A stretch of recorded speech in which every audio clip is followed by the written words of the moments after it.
Hey, JB. I was curious, since this season is going to be different, so different from the bubble at when the restart last season. What are your thoughts about how this is going to play out as far as once you get into the rhythm of travel, hotels, dealing with things like restaurants and such? How much do you think that's going to add layers of complication to getting to the finish line? Well, these are unprecedented times. Nobody's been through a season like this before. We're all learning on the fly. I would say the only thing we're focused on right now, Rick, is being adaptable and flexible. And I think that's just going to be our approach all year. From day to day, we don't know what that's going to look like. The testing, the protocols, the road.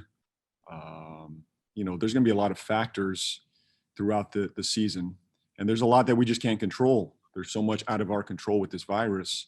What we can do is stay adaptable, resilient, and flexible. And that's going to be our focus. Thank you. We'll go Rod and then Sam.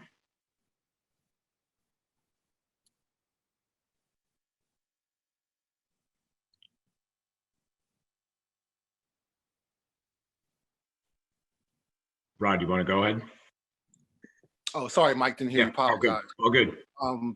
JB, just last year, obviously, you had Cody Zeller at center a little bit, starting, same thing with Biz. You're bringing Vernon Carey this year. You mentioned PJ may play a little bit of five. Just wondering if you have an idea yet about your big man rotation. Do you need to see some games first to kind of figure out who you want to play with what group and when out there on the floor together?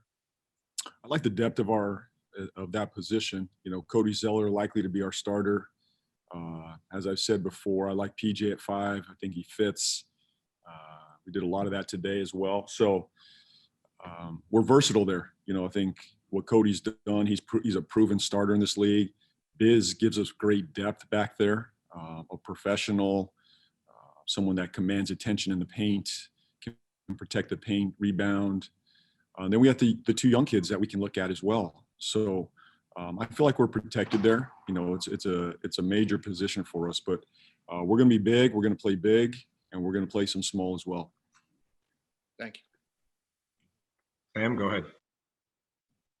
Hey, JB, hope you're doing well. Just kind of a broader question. Just what have you enjoyed most about the first 3 to 4 days of camp? And is there anything that you can pinpoint today? I know it's been a short amount of time. Pinpoint today that you're happy with how it's progressed compared to the opening day of camp. I just enjoy these guys. I think the people that we've brought into our program fit what I want to be about, what we stand for as a culture, as an organization. These are really good people, high character, they care, they're curious, they want to get better. And to me, that's been the most refreshing, exciting part of this so far. We've got a long ways to go. We just started this journey together. We've not had a summer league with these guys, but I've really enjoyed getting to know them and watching them interact. I think I get more of a kick out of just watching them interact as teammates, as a family, more than anything. Today was a really good day on the basketball court. I mean, the effort's been fantastic, but the execution, we've offensively, we've stuck to more concept based than set based. I don't think I probably added 2 sets the entire time. So we're living a lot in concepts right now. And at times it's messy. At times it doesn't look great. But today it started to click more and more. It's only going to make us a more versatile team, a tougher team to scout, to guard, positionless basketball, multiple playmakers. And that's starting to take shape and form. Defensively, the guys are competing. There's a prevention aspect to our defense right now. I love their attention to detail. And they're more than anything, they're just coachable. These guys want to get it. They're bought in, they care. And to me as a coach, that's just a joy to be around. We'll go to Jacob and then Richard.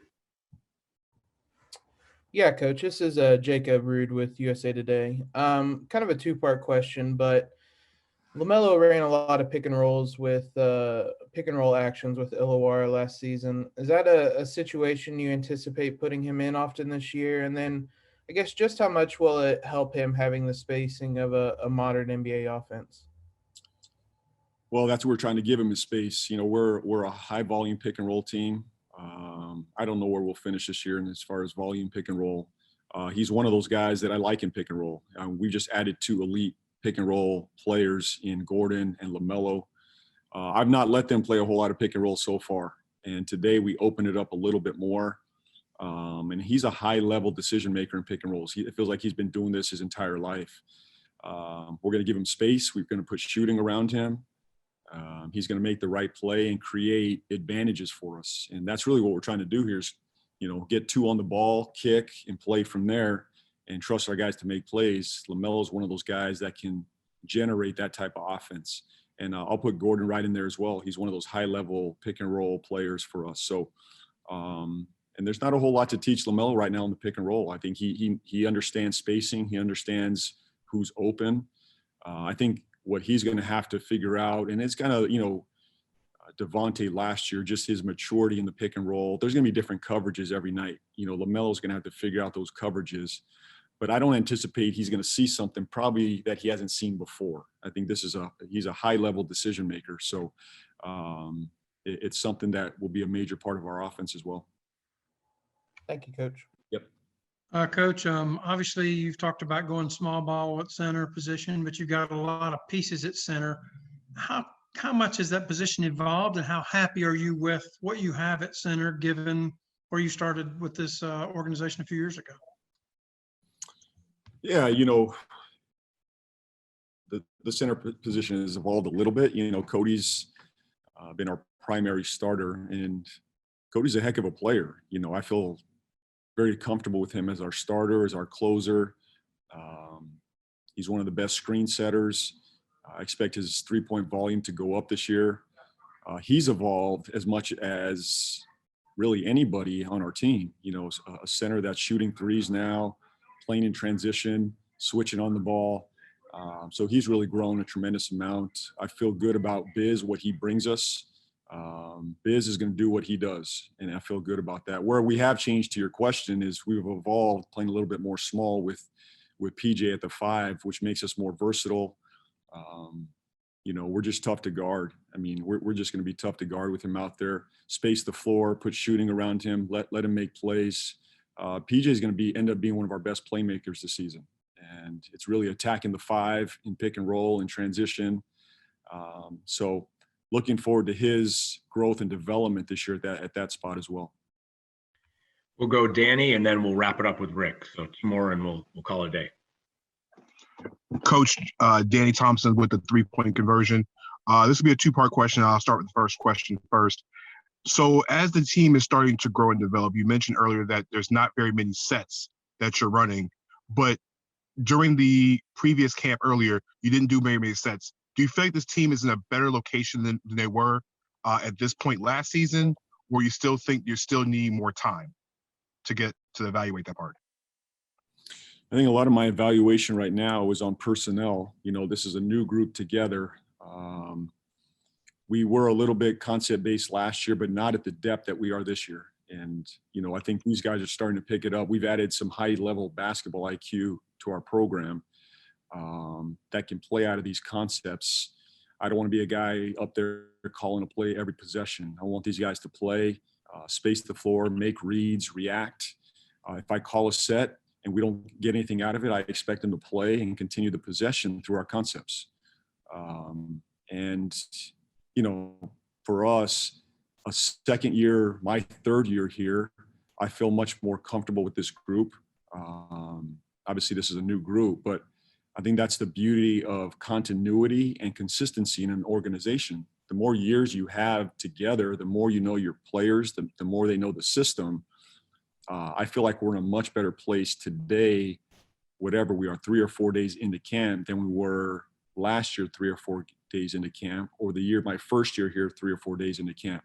I feel like every year, you know, we just have a better foundation about who we are, our concepts. There's less that I have to go over. Guys are able to pick things up quicker just because they know our system better, and I know them. But I guess to answer your, part of your question is a lot of my thing is evaluating just these players right now and how they fit together. And the second part of the question, you're saying the fit. I know we're doing scrimmages on a daily basis. I'm pretty sure you get tired of asking me this question. So how did you split the teams up today on the scrimmages? Did you have more of the starters play together? Did you mix some of the newer guys in? How did that look today, especially when you're kind of like evaluating? How did you put the teams together today?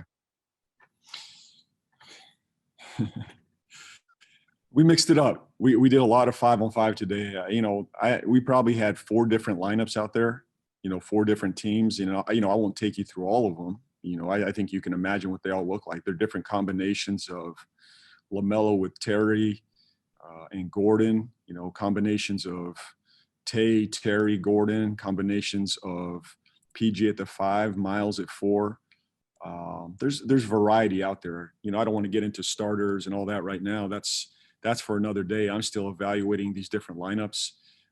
Today was the first time I've really looked at a couple of these lineups together, and I liked what I saw, and I'm not going to get into that right now, but, I'm going to keep tweaking and looking at it throughout the week. And what I can say is there's a lot of versatility here and a lot of length, and I like that. We'll close it up with Rick, and then we'll have Cody come in. So last question. Go ahead, Rick.